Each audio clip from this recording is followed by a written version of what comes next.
Witam wszystkich bardzo serdecznie. Ja jestem Niklaus. W obecnym momencie znajdujemy się na streamie.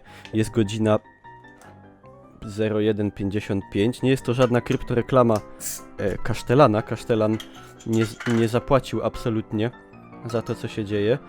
Aczkolwiek tematem tego takiego krótkiego, powiedzmy spontanicznego vloga będą przekąski do piwa.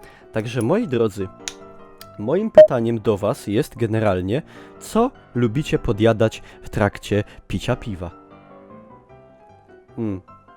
Ja wam powiem, że ja w zasadzie lubię wszystko, a dzisiaj mam tutaj wyjątkowo coś oryginalnego. Suszona ryba prosto z Ukrainy, z Lwowa. Kiedyś miasta polskiego. I zobaczymy, czy będzie to dobre. Dostałem to od zaufanego kamrata widza. To już troszkę ma, ale nie powinno być zepsute. Zaraz zobaczymy, czy uda się to otworzyć.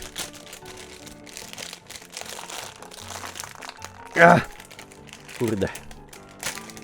Dobra, tu się zrobi cięcie.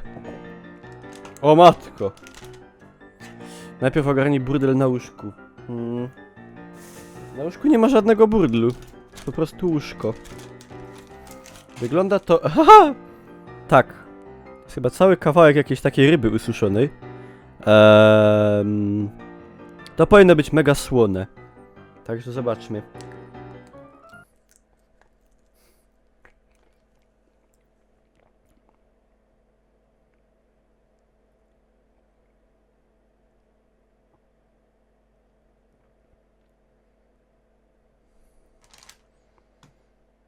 Czekajcie.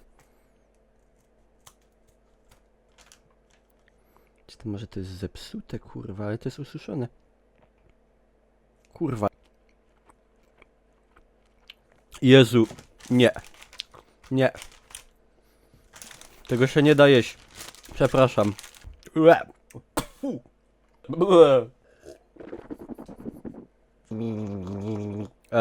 Jakie są wasze ulubione przekąski do piwa? I zostawcie łapkę w górę.